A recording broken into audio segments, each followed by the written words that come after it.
Break के बाद एक बार फिर से आप सभी का स्वागत है योग और स्वास्थ्य पर आधारित हमारे इस बेहद खास कार्यक्रम स्वस्थ विचार में। मैं हूं आपके साथ आपका साथी विकास। दर्शकों, स्वस्थ विचार कार्यक्रम में हम आपके लिए रोजाना बहुत कुछ लेकर आते हैं, कुछ ऐसे नुस्खे, कुछ ऐसे उपचार जो कि आपके दैनिक जीवन में बहुत ज्यादा उपयोगी होते हैं और अलग अलग विभिन्न प्रकार के रोगों के बारे में आपको बताया जाता है, उनसे जुड़े लक्षणों के बारे में बताया जाता है और उनके उपचारों के विषय में आपको समझाया भी जाता है कि क्या कुछ उपचार आप करें जिनसे आप अपने आप को बचाव कर सकें। और सबसे बड़ी बात, जो भी उपचार बताए जाते हैं उनमें जिन भी चीजों को प्रयोग करने के लिए आपसे कहा जाता है वो आप आमतौर पर आप सभी के रसोई घर में चीजें उपलब्ध होती हैं। तो इसीलिए हम आपको याद दिलाते हैं कि जब भी आप इस कार्यक्रम को देखने बैठे तो कॉपी और पेन भी साथ में अवश्य लेकर बैठे। नुस्खे और उपचारों को आप लिख जरूर लें। तो आगे बढ़ते हैं और शुरू करते हैं आज के मुख्य विषय पर चर्चा। गुरु जी, आज के इस अंक में हम बात करेंगे एक ऐसे विषय पर जो ना तो रोग होते हुए भी रोग होता है और एक ऐसी मनोस्थिति के बारे में हम बात करेंगे। कहते हैं कि वहम का कोई इलाज नहीं, एक कहावत है।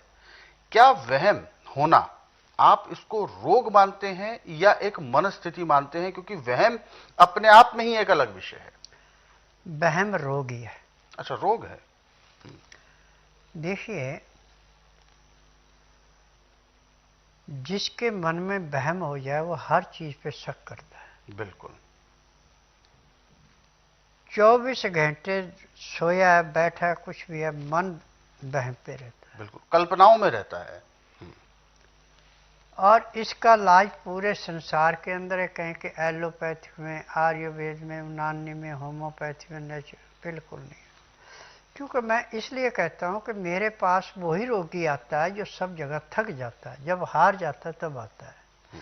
क्योंकि मैं नाड़ी वैद्य हूं, मुझे 10,000 जड़ी बूटियों की पहचान है जिनसे मैं दवाइयाँ बनाता हूँ और मेरी अपनी फार्मेसी दवाइयाँ बनाने की, दवाइयाँ रजिस्टर्ड है, पेटेंट है, इनका साइड इफेक्ट कोई नहीं है।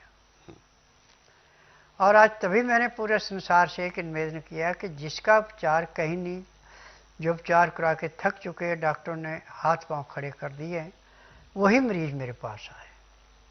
और जिस दिन आएगा उस दिन रात्रि 10 बजे तक खा पी के दातन कूड़ा करके बड़ी इलायची मुंह में रख के चूसते रहना। जब तक मैं नाड़ी परीक्षण नहीं करूं तब तक एक बूंद भी पानी नहीं पीना, न कुछ खाना। 9 से 10 के अंदर अपना नामकरण कराना, 10 से 12 मैं नाड़ी परीक्षण करता हूँ। नाड़ी परीक्षण में पैर के तलुए से सिर के बाल तक की MRI, CT scan, x ray, ultrasound, ECG, sonography, सब कुछ 5 सेकंड में हो जाता है। फिर इसके बाद दवाइयाँ खाने की हैं, दवाइयाँ पीने की हैं, मालिश करने का तेल है, आँख में, नाक में, कान में डालने की दवाइयाँ, दांत मंजन है। जो जो चीज़ भी नब्ज में मिलती है सब दवाइयाँ इकट्ठी दी जाती हैं। दवाइयाँ खाने की हैं, पीने की हैं, मालिश करने का तेल है, आँख में, नाक में, कान में डालने की दवाइयाँ, दांत मंजन है। और इनका साइड इफेक्ट कोई नहीं है। टेम्परेरी रिलीफ के लिए आप इतना कर सकते हैं कि शुक्ल पक्ष में दूज तिथि से लेके और कृष्ण पक्ष की एकादश तक हर रोज एक छोटा तरबूज ले आए पका हुआ, और एक शीशे का मर्तबान ले आए जिसमें 2-2.5 किलो चीज आ जाए। अब तरबूज को रात को काट करके उसके छोटे छोटे पीस करके बीज उसके अंदर के सारे निकाल दें। उसको मर्तबान में भर करके और अपनी मकान की छत पे या आपके पास पार्क है वहाँ पे उस मर्तबान को रख दें और उसके ऊपर एक मच्छरदानी भी रख दें ताकि उस मर्तबान के ऊपर किसी किस्म का कीट पतंगा न बैठे। अब चंद्रमा की किरणें जो उस मर्तबान में जाएंगी उसके अंदर जो ठंडक पैदा करेगी वो दिमाग के अंदर जो आपको वहम की बीमारी है उस बीमारी को काटने के लिए अमृत के समान है। अब सुबह सूर्य जब उदय हो जाए तो उस मर्तबान को वहां से उठा के लाएं। अब जो आपने तरबूज काट के रखा था वो निकाल के वो तो बच्चों में बांट दें। अब उसमें गिलास 1.5 गिलास जो भी उसका रस निकला उसको गिलास में डालें और जितना रस है उतना उसमें गाय का दूध मिलाएं। अब इसको पीने में आप कम से कम आधे से पौने घंटे का समय लगाएं। बिल्कुल छोटे छोटे घूंट करके पीना है। पहले दिन आपको थोड़ा सा परिवर्तन आना शुरू होगा, दूसरे दिन उससे ज़्यादा, तीसरे दिन उससे ज़्यादा, चौथे दिन उससे ज़्यादा, 25वें दिन में आपको वहम का नामो निशान रहेगा ही नहीं। सबसे बड़ी बात है। और बीच में आप 11 गिरी बादाम की रात को पानी में भिगो के रख दें और 11 मनक्के, पहले इनको धो लें मनक्कों को, फिर पानी में डाल के ढक्कन दे के रख दें। सुबह बादाम का तो छिलका उतार के उसको बारीक करके मक्खन की भांति पीस लें। अब मनक्के के बीज निकाल करके उस मनक्के को बादाम के अंदर पीस के चटनी बना लें। अब इसमें 2 या 3 चम्मच शहद मिला दें। अब जो आपका मनक्के का पानी था इसको 1 गिलास गाय के दूध में या बकरी के दूध में मिला करके हल्का सा गर्म, यानी 15 से 18 डिग्री गर्म हो, इससे ज़्यादा नहीं। बादाम को और मनक्के को जो पीस के आपने चटनी बनाई शायद बना के, उसको चाटते जाएं, दूध पीते जाएं। चटनी खाने में और इस दूध पीने में आप 1 घंटे का समय लेंगे। जब इस क्रिया को आप प्रतिदिन करेंगे तो आप देखेंगे कि एक तो आपका पेट बड़ा अच्छा साफ होगा, भूख भी थोड़ी आपको बढ़ेगी और चेहरे पे जो आपके हमेशा उदासी रहती थी, बेचैनी रहती थी, उसका नामो निशान नहीं रहेगा। और आपको कोई भी गम कि कोई बात सुना दी किसी ने, कोई हो गया, तो उसका भी आपके शरीर पे असर नहीं पड़ेगा।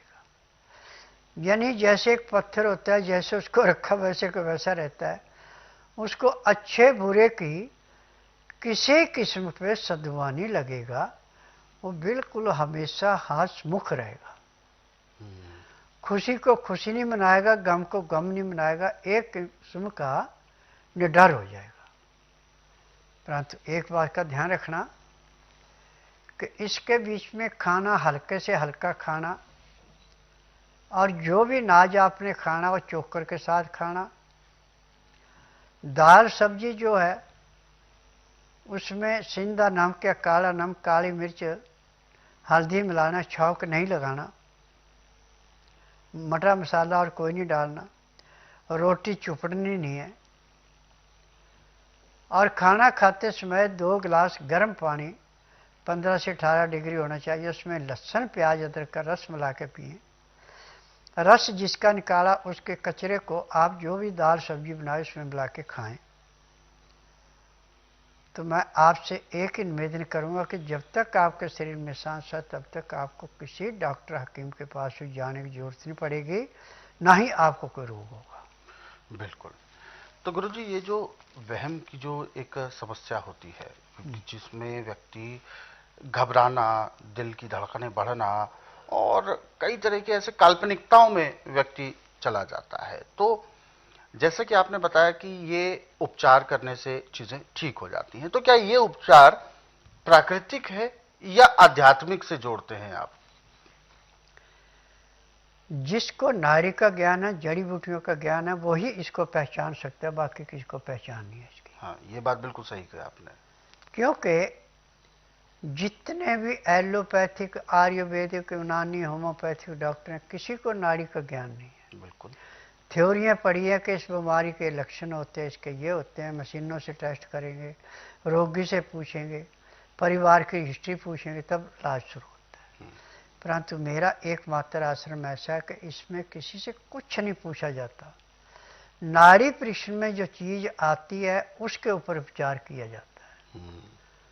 तो इसमें सबसे पहले तो बात पित्त कफ देखा जाता है, कौन सा बढ़ा कौन सा घटा है, उसके साइड इफेक्ट क्या है, उन चीजों को काटा जाता है और उसके आधार पर फिर उपचार होते हैं। हाँ। बिल्कुल। तो अगर इस तरीके का रोगी अगर स्वस्थ विचार आश्रम में जब आते हैं तो कितने दिन में लगभग उनका उपचार होता है? देखिए, ज़्यादा से ज़्यादा 2 या 2.5 महीने लगते हैं, पूरा स्वस्थ हो जाता है। वैसे जो ईमानदार से दवाई खाता है उसका 1 महीने का इलाज होता है। तो क्या ऐसा भी है कि उम्र दराज लोगों का उपचार अलग है, युवाओं का अलग है, बच्चों का अलग है? नहीं नहीं, नहीं। दवाई सबकी एक समान है, किसको कितनी देनी है वो नाड़ी परीक्षण के बाद पता लगता है। यानी उसके डोज जो होते हैं उसको कम ज्यादा किया जाता हाँ। है। बिल्कुल। बाकी सभी के लिए दवाइयां बराबर होती हैं। तो क्या इन दवाइयों की जो दवाइयां स्वस्थ विचार आश्रम बनती हैं, क्या इनकी कुछ अलग विशेषता है या ये वही दवाइयां होती हैं जो आयुर्वेद में निहित हैं?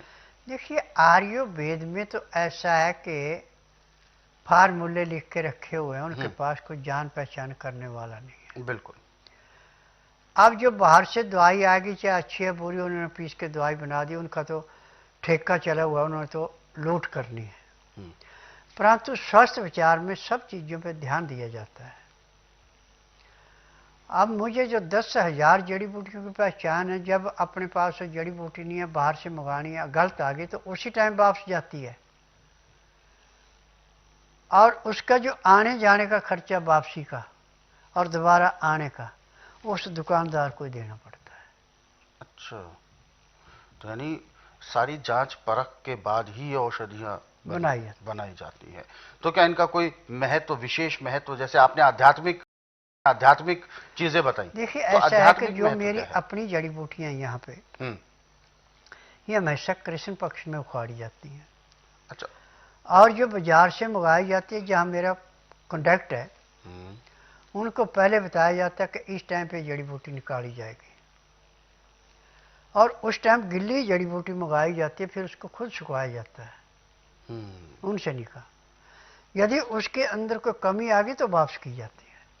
अच्छा, तो यानी सारी जांच परख स्वयं आपकी निगरानी में होती है। बिल्कुल। तो दर्शकों, वास्तव में सामान्य जड़ी बूटी यानी जो चीज हर जगह उपलब्ध है ऐसा नहीं है, इसमें गुणवत्ता विशेष होती है, क्योंकि जांच परखने के बाद, उनकी गुणवत्ता देखने के बाद, और साथ ही साथ उनके जो प्रोसेसिंग का जो एक तरीका है और उसके जो टाइमलाइंस हैं वो भी बहुत गहन अध्ययन के बाद ही तैयार किए जाते हैं। यानी कि जैसे मान के चले कोई औषधि तैयार करनी है तो उसका एक मुहूर्त निकलता है कि किस मुहूर्त में उस औषधि को निकाला जाएगा, फिर उसको किस मुहूर्त में पीसा जाएगा, नक्षत्रों का ध्यान देना होता है, पक्ष का ध्यान देना होता है, और तब जाके प्रोसेसिंग के बाद ये औषधियां तैयार होती हैं। और इसीलिए ये असरदायक है। यही कारण है कि इन औषधियों का कॉस्ट थोड़ा सा ज्यादा जरूर होता है, लेकिन 100% असरदायक होती हैं। और ये मिलती तभी हैं जब आप नाड़ी परीक्षण कराते हैं। बिना नाड़ी परीक्षण के दवाइयां दी भी नहीं जाती। तो ये एक अलग से प्रोसेस है, ये पूरा एक तरीका है, ये पूरा एक चरणबद्ध तरीके से इसको तैयार की जाती हैं चीजों को, और तब रोगी इससे ठीक हो पाते हैं। तो इसीलिए ये औषधियां प्राप्त ऐसे ही नहीं हो जाती, इसके लिए आपको स्वयं को थोड़े से नियमों का पालन करना होता है। जैसे कि जिस दिन भी आपको आना है उस दिन बुधवार नहीं होना चाहिए, गुरुवार से लेकर मंगलवार के बीच में आप आना है। सुबह 9 बजे आपको पहुंचना होगा, और इस बात का ध्यान रखें कि 12 घंटे आपको अपना पेट खाली रखना है। बाकी आप इन सभी चीजों से विशेष कोई जानकारी लेना चाहते हैं, इससे संबंधित और कोई सवाल आपके जहन में है, तो आप संस्थान के नंबरों पर कॉल कर सकते हैं।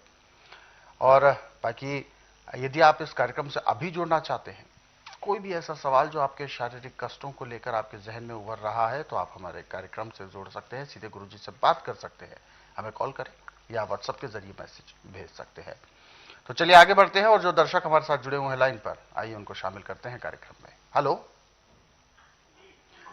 गुरु जी प्रणाम। जी नमस्कार, क्या शुभ नाम है आपका?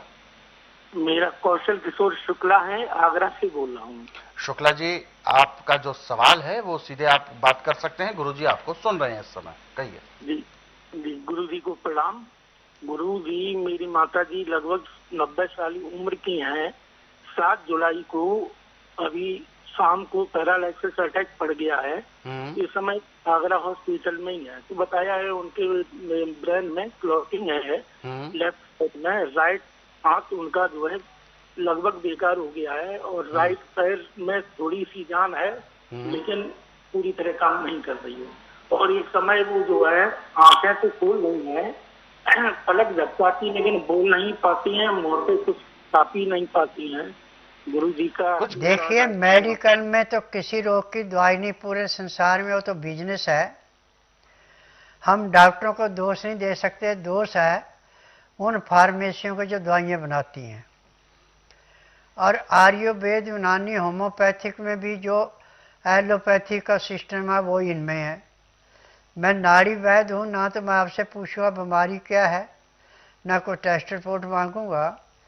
यदि आप इसको मेरे पास लाते हैं, गुरुवार के दिन आते हैं, तो मंगलवार तक इसके अंदर कम से कम 35 से 40% मिल जाएगा।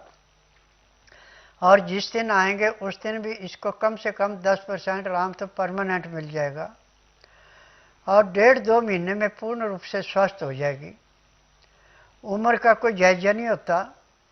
दवाइयाँ जो जड़ी बूटियाँ, ये तो रोग को जड़ से काटती हैं, और जो जड़ी बूटियाँ पूरा नुकसान नहीं है, वो कुछ नहीं करते, वो सिर्फ पैसा खर्च करना होता है।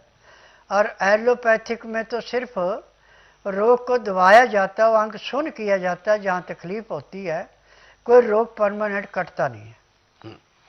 तो बिल्कुल ये जो समस्या आपने बताई है माता जी को लेकर, ये ठीक हो सकती है। एक प्रयास है और उस प्रयास में सकारात्मक तौर पर, पॉजिटिवली आपको भी ध्यान देना है। और जब आप यहाँ पर आएंगे तो हम भी ध्यान देंगे, क्योंकि ये जो उपचार है ये बहुत सेंसिटिव उपचार होते हैं। ये प्रयास जरूरी है, क्योंकि ऐसे तो जैसा कि गुरुजी ने बताया कि एलोपैथ के जरिए ठीक हो पाना बहुत जल्दी आसान नहीं होता, लेकिन आयुर्वेद के जरिए जो कि नसों को मजबूत करता है, कोई ब्लॉकिंग होती है उसको खोलता है, और अंदरूनी जो अंग होते हैं उनको रिकवर करते हैं। जो औषधियां हैं ये काम है उनका। तो इसीलिए एक प्रयास है, आप उस प्रयास में जरूर शामिल हों, यानी आप स्वस्थ विचार आश्रम उनको लेकर आए। हालांकि ऐसे नहीं लेकर आना है, पहले उनको थोड़ा सा नॉर्मल होने दें। हॉस्पिटल में जैसा कि आपने बताया कि वो एडमिट है, पहले उनको नॉर्मल होने दें।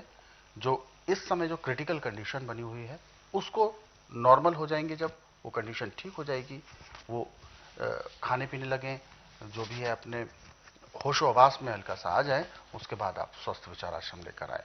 बिल्कुल पॉजिटिवली इन चीज़ों को देखा जाएगा और औषधियां देकर उनको ठीक करने का प्रयास जरूर किया जाएगा। अधिक जानकारी के लिए आप हेल्पलाइन नंबर्स पर कॉल करें। नंबर आपकी टीवी स्क्रीन पर है। सुबह 10 बजे से शाम 5 बजे के बीच में कॉल करने का समय है। फिलहाल चलते चलते एक और सवाल हम यहाँ इस कार्यक्रम में जरूर ले लेते हैं। ये मैसेज जो हमें आया है